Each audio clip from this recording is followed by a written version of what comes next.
Marcos capítulo 1. Esse é o texto sugerido hoje pelo calendário litúrgico e sobre o qual nós vamos nos debruçar. Marcos capítulo 1, de 14 a 20, que nos diz: Depois de João ter sido preso, foi Jesus para a Galiléia, pregando o evangelho de Deus, dizendo: o tempo está cumprido e o reino de Deus está próximo. Arrependei-vos e crede no evangelho. Caminhando junto ao mar da Galiléia, viu os irmãos Simão e André, que lançavam a rede ao mar, porque eram pescadores. Disse-lhes Jesus: Vinde após mim, e eu vos farei pescadores de homens.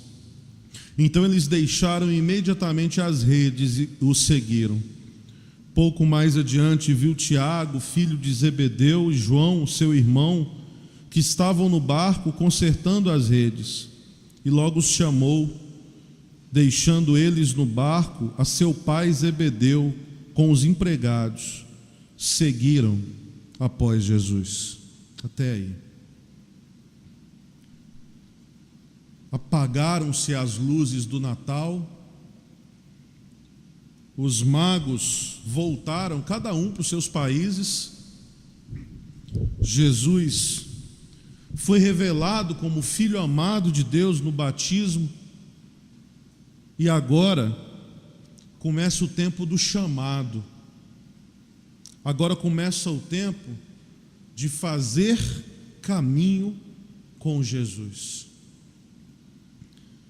E o calendário litúrgico tem nos acompanhado em todos esses períodos, do Natal, do batismo de Jesus. Nós podemos dizer que Jesus irrompe na nossa Galiléia cotidiana como um chamado a viver de forma alternativa, fazendo a experiência de Deus, esse mistério último da vida, como uma força que nos atrai para construir um mundo mais humano, um mundo mais justo, um mundo mais digno. Jesus, é interessante notar que ele não começa a sua vida pública com ameaças. Jesus não começa o seu ministério com anúncios de castigos, mas ele começa proclamando a boa notícia de Deus. Este anúncio original sintetiza toda a sua missão. Não é em vão que Marcos coloca na boca de Jesus essas palavras que estão no versículo 15: o tempo já se completou, o tempo está cumprido e o reino de Deus está próximo. Trata-se dessa boa nova, desse evangelion, dessa boa notícia, ou seja, tudo aquilo que nós buscamos, na realidade, já está próximo. E para acolher essa boa nova, essa boa notícia, faz-se necessário uma profunda conversão. O termo aqui para conversão, traduzido, para conversão, é o termo grego metanoia, que muito mais do que uma mudança de mente, nos convida a um outro modo de pensar, de ver, mas também um novo modo de agir. Trata de sair da perspectiva mental atrofiada para entrar na sintonia com aquela presença que expande a nossa vida para além dos estreitos modos de viver no mundo, tanto na perspectiva pessoal quanto na perspectiva social. Jesus não deixou como herança uma nova doutrina religiosa, da qual se pode extrair alguns princípios para serem aplicados à vida.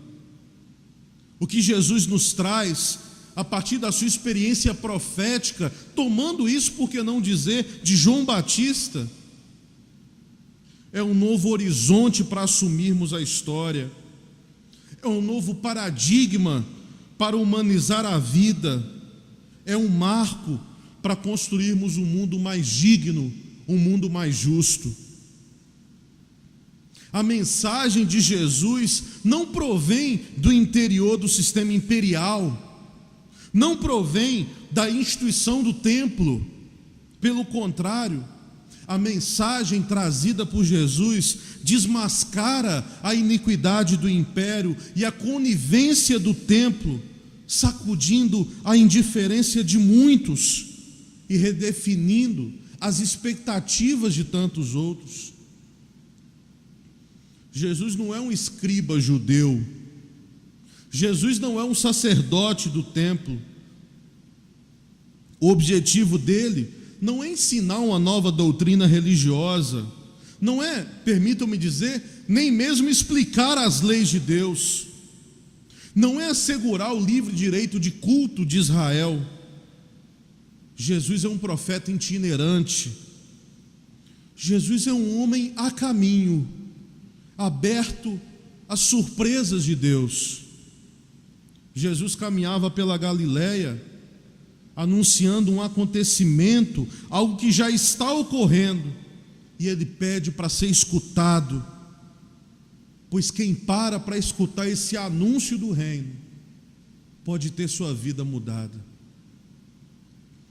Esse reino de Deus. De manhã eu fui fazer um desafio aqui, nunca mais eu desafio o Vitor. Vitor hoje está igual um beato, repetindo, veio de manhã, veio à noite no culto, está aqui de novo. E eu virei, falei, a gente tem um doutorando aqui em teologia, Vitor, resume para mim esse negócio chamado reino de Deus em 2 palavras. E brinquei e soltei, né? E aí daqui uns 5 minutos o Vitor levanta a mão, falei, não acredito. E ele disse, eu resumo, talvez seria presença e esperança. O reino de Deus, dessa tensão do já e do ainda não, dessa presença de Deus no mundo, mas essa esperança que está sempre se renovando, desse reino que já chegou, mas ainda não.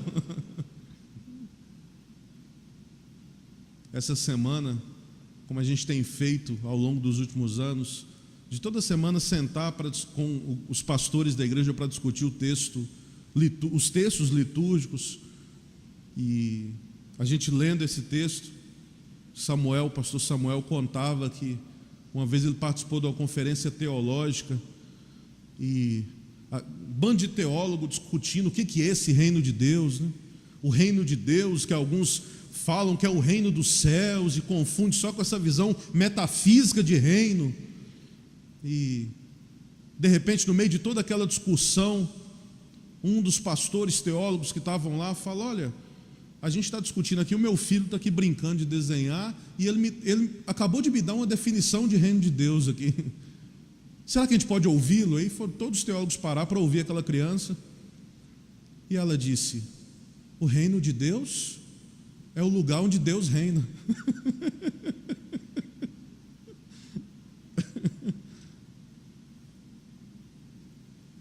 Essa simplicidade infantil, quantas vezes a gente surpreende, né, Cíntia?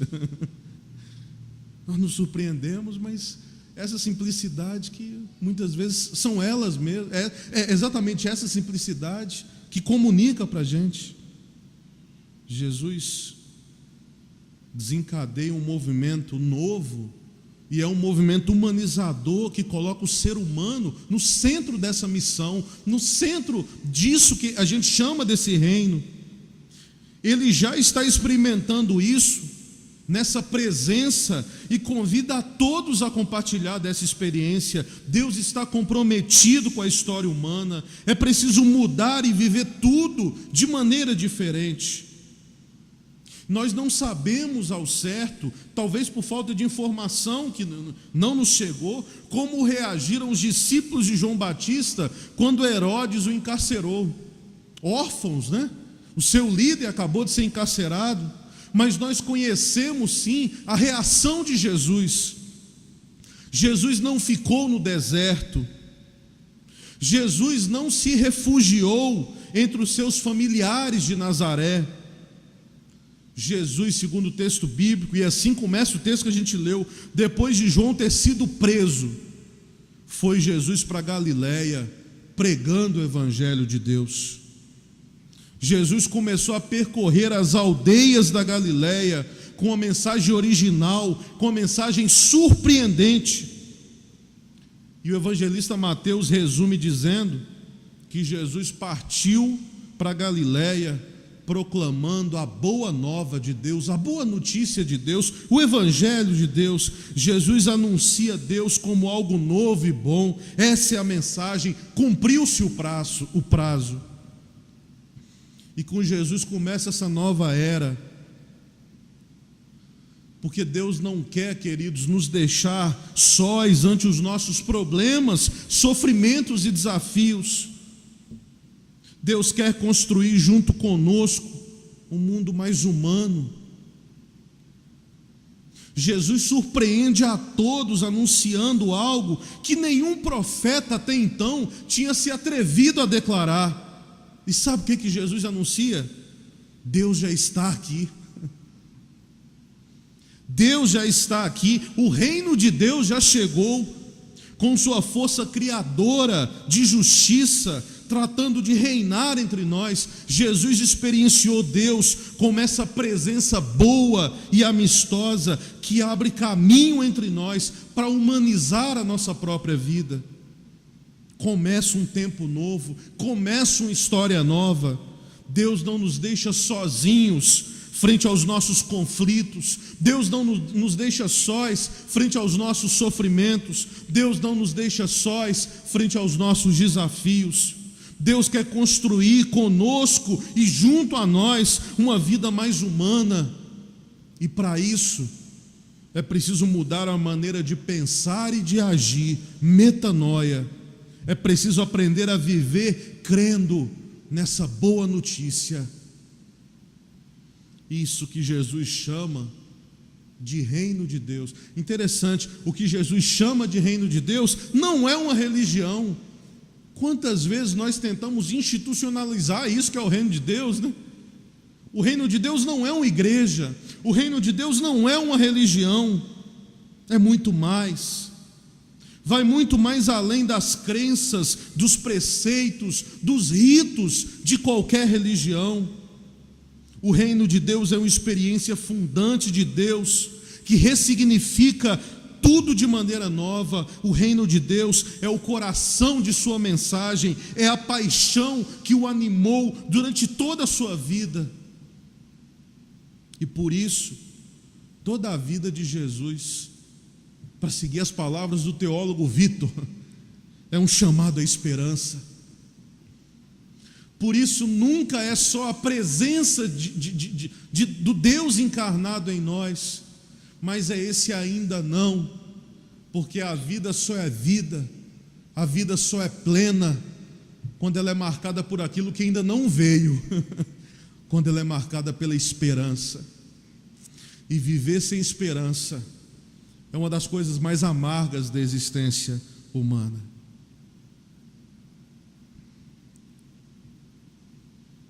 A vida de Jesus é esse chamado à esperança. Existe uma alternativa. A vida de Jesus é como se dissesse para cada um de nós que não é verdade que a história tenha que seguir pelos caminhos de injustiça que trazem muitos poderosos à terra e parecem ser o único caminho a se seguir, que é o caminho da injustiça. Essa mensagem de esperança é a mensagem de que é possível um mundo mais justo e fraterno, que nós podemos modificar a trajetória da história, que não é verdade de que os poderosos sempre vão se dar bem em detrimento dos menos favorecidos da sociedade. Deus pede aos seus filhos colaboração. E por isso Jesus diz: mudem a forma de pensar e de atuar, metanoia. Despertem da indiferença, mobilizem as vossas energias, acreditem que é possível humanizar o mundo, acreditem na força libertadora do Evangelho, acreditem que é possível a transformação, introduzam a confiança no mundo. Nós não somos chamados a sermos juízes dos outros. Pelo contrário, nós somos chamados a sermos compreensivos, a ter um coração aberto e sem limites, a ter os olhos e ouvidos atentos. E é por isso que Ele não nos chama para condenar ninguém. Pelo contrário, Deus nos chama para ter compaixão de cada pessoa que está ao nosso lado, à semelhança de Jesus. Jesus não define o que é esse reino de Deus. Ele fala de uma forma tão natural desse reino, né? Precisava dessa definição teológica, talvez. Ele o encarna, apesar de não definir o reino de Deus com palavras. Jesus encarna em suas palavras e em sua vida o que é esse reino de Deus. É algo que irrompe de maneira surpreendente. Talvez a gente possa dizer, abrindo mão das categorizações teológicas, que o reino de Deus é a vida. Que o reino de Deus é a vida. Porque para Jesus, a vida de uma pessoa vale pela causa que ela se entrega. Por isso, ao anunciar a presença do reino do Pai, Jesus desperta nas pessoas uma garra, uma vibração e um entusiasmo por causa dessa causa tão nobre. É impressionante isso em Jesus. Como Jesus sempre foi capaz de trazer ao coração das pessoas essa garra, essa vibração pela vida, esse amor pela causa. Escutar e acolher a proclamação do reino é uma prova de audácia, é uma prova de coragem, é uma provocação à generosidade de cada um de nós. É como se Jesus dissesse no anúncio do reino: é preciso sonhar alto, é preciso ter ideais, é preciso ser pessoas corajosas e marcadas pela esperança para poder escutar esse apelo de Jesus. É preciso ser apaixonado e ser apaixonada, é preciso deixar-se empolgar, é preciso aceitar a correr os riscos da vida para saber o que significa estar e fazer caminho com Jesus, estar e fazer caminho com Ele. É preciso ousar. E esse anúncio do reino é um anúncio que caminha ao lado com essa ousadia.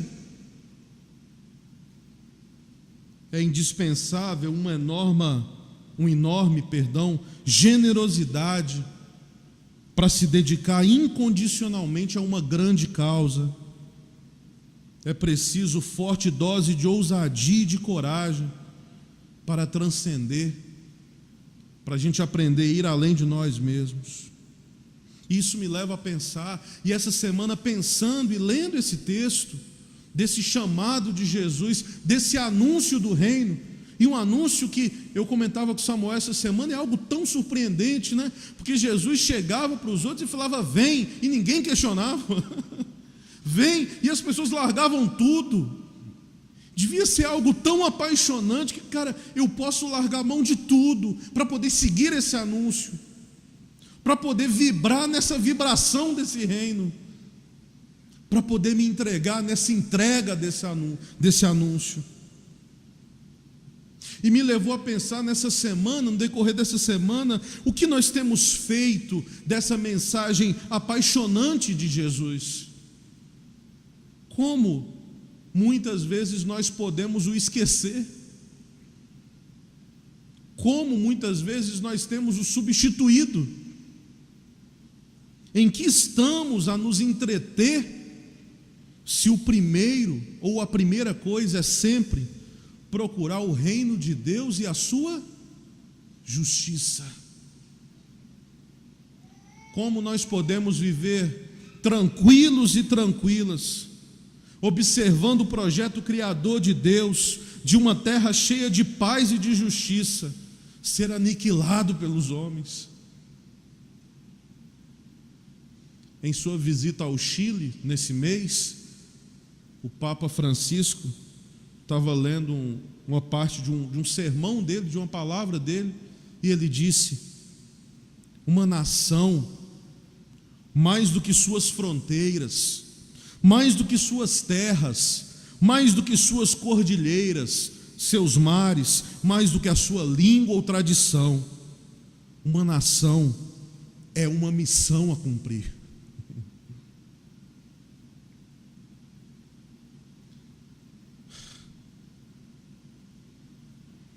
Jesus não só se deixou mobilizar pelo sonho do reino, mas Jesus foi também capaz de seduzir e mover outras pessoas a participar desse mesmo sonho. Sonhem comigo, sonhem esse sonho comigo. Parece que a presença inspiradora de Jesus era capaz de despertar nos outros o melhor de si mesmos e de mobilizá-los. E é por isso, talvez, que os primeiros discípulos, dentre os quais nós lemos hoje, deixaram-se impactar pela força do seu chamado, foram capazes então de largar tudo e dar uma nova direção às suas vidas.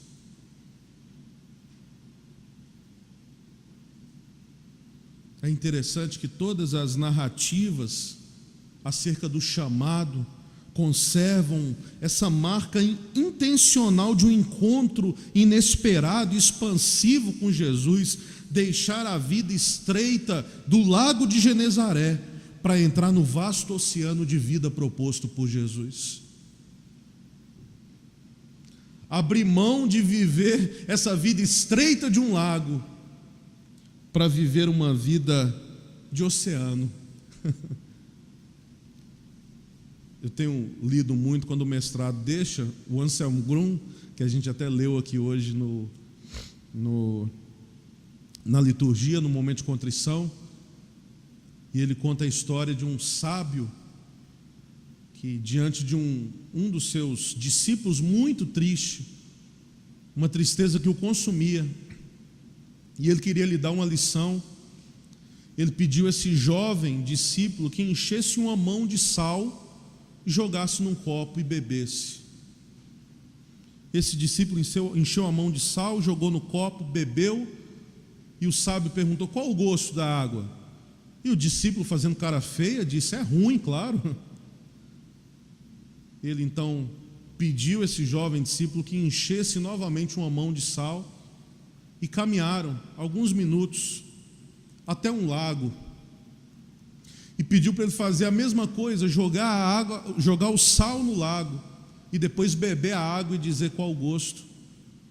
E quando ele bebeu, o discípulo disse: é boa, a água é muito boa, saborosa. Esse sábio disse para o seu discípulo: a dor na vida da pessoa não muda. O que muda muitas vezes é o lugar onde a gente coloca essa dor. Deixe de ser um copo, passe a ser um lago. Talvez esse convite de Jesus é para abrirmos mãos de viver nessa estreiteza do lago de Genezaré e nos entregarmos a essa imensidão de oceano de vida que Jesus nos propõe. E Jesus vira para esses discípulos e diz: sabe o que, Gabi? Sereis pescadores de homens. Eu sempre tive problema com essa frase aqui. Como assim, né? Pescar homem e mulheres, pescar seres humanos. Sempre tive problema com a expressão. O que quer dizer isso? E essa semana eu li um comentarista que dizia, o Pagola, dizia que essa frase ela não pode ser interpretada ou lida num sentido quantitativo, típico das leituras proselitistas, né? E da mentalidade moderna, de pescar homem nesse sentido de quantitativo, de trazer pessoas. Mas Pagola vai dizer que essa frase deve ser lida num sentido qualitativo.